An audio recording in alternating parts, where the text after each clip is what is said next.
All right. Hi, everyone. Now, if you have too much time on your hands, you can look at the slide behind me and read my full name. Yeah, it's a pretty long name.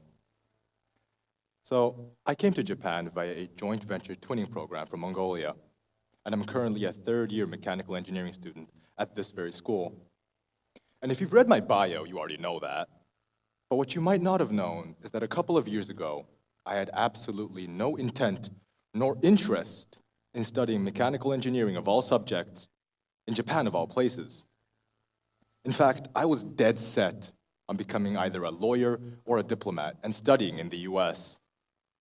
Because frankly, that's how I identified myself. I was an outgoing, outspoken guy, and as those traits lent themselves well to studying liberal arts in the land of radical free thinkers, I couldn't imagine myself doing anything else. But my parents hated that idea, so they offered me an alternative, an opportunity, if you will. I was given the option to enroll into an engineering program that would send me to Japan after 2 years of study at our nation's top university for science and technology. I was to enroll into a field of study that was the polar opposite of what I thought I was suited for, in order to study in a country whose culture and social expectations strongly opposed my mental self-image. Nonetheless, I took that offer up, and in doing so went through the most difficult and challenging 2 years of my life. Challenging not because I was somebody more suited for the liberal arts than for science and engineering, but because that's how I kept identifying myself.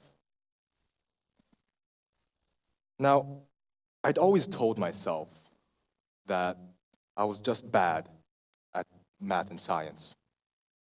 Whenever I had difficulty solving an equation or did poorly on an exam, I had a handy excuse.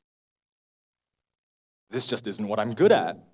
I'm much more suited for the social sciences. And for the longest part of my life, I believed that. I wouldn't make any earnest efforts to improve because I thought, this is just the way I am. But having enrolled into the program, I was forced to confront those beliefs.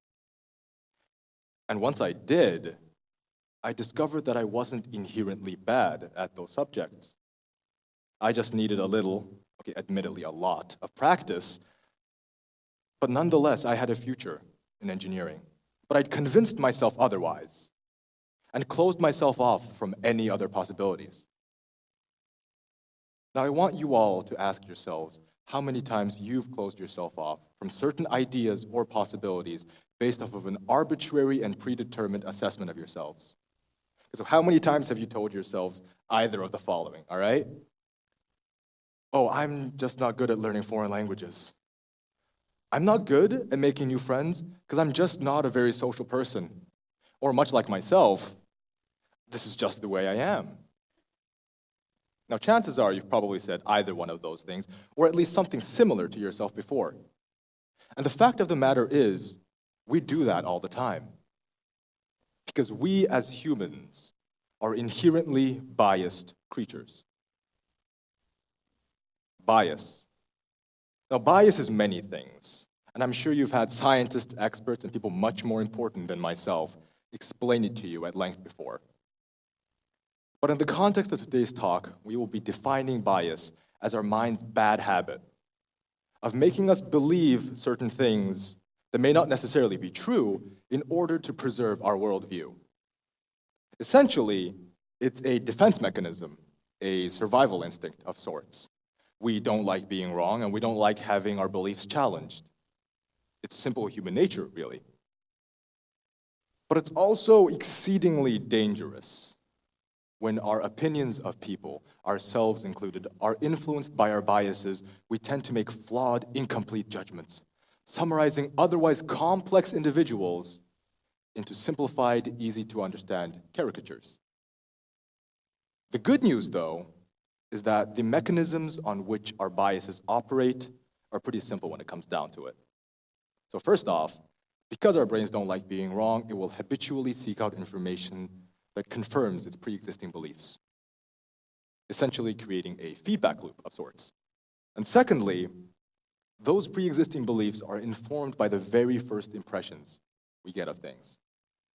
Now, I'd love to be the person to tell you that first impressions aren't all that important, but the science there tends to disagree.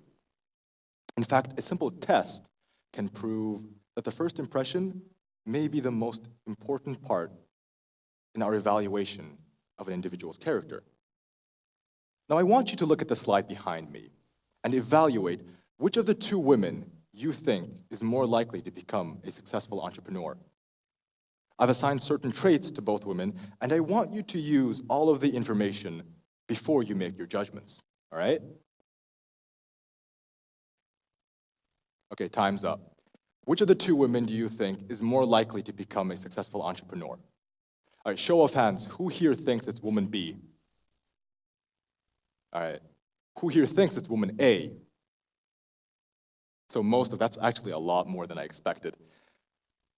However, I want you to look through the information and reassess your judgment.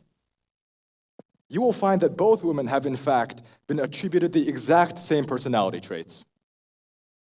Essentially, they're both the same woman and have the exact same likelihood of becoming a successful entrepreneur. However, your brains automatically assumed it will be woman A because the information you received about her initially was positive, whereas I attributed the more negative personality traits to woman B first.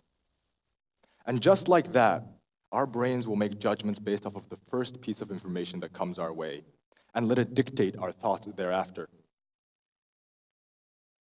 Now, the impression I had of myself was that I was somebody who just wasn't meant to study mechanical engineering. A couple of years ago, I couldn't have imagined myself here in Japan, living the life I am right now. But the thing is, I am here. I challenged the assumptions I made of myself and what I can do to study mechanical engineering. We as humans have so much potential for change, but when we assume that we're just a certain way, we close ourselves off from a wealth of new avenues for growth and learning. Whether it be the admirable traits of others you don't see on the surface, or hidden possibilities in yourself, when we assume, we become insulated and begin to stagnate. We cease to change. So my message to you all today is this. Don't arbitrarily decide who you already are. Do something radically different to what you're used to. And the next time you tell yourselves, this is just the way I am, I want you to challenge those beliefs and re-examine them. Because within us lies limitless potential for growth and change. And the fact that I'm here right now should somewhat be proof of that. I believe that clinging to what we already are will only prevent us from becoming what we can be. Look past your biases and actively seek out change. Because as our technological development progresses on the exponential scale it has for the last few decades, we stand here on the cusp of great societal changes. And the future will come crashing toward us like a great wave. In order not to be drowned, we need to be open-minded and ready to change at a moment's notice. Thank you.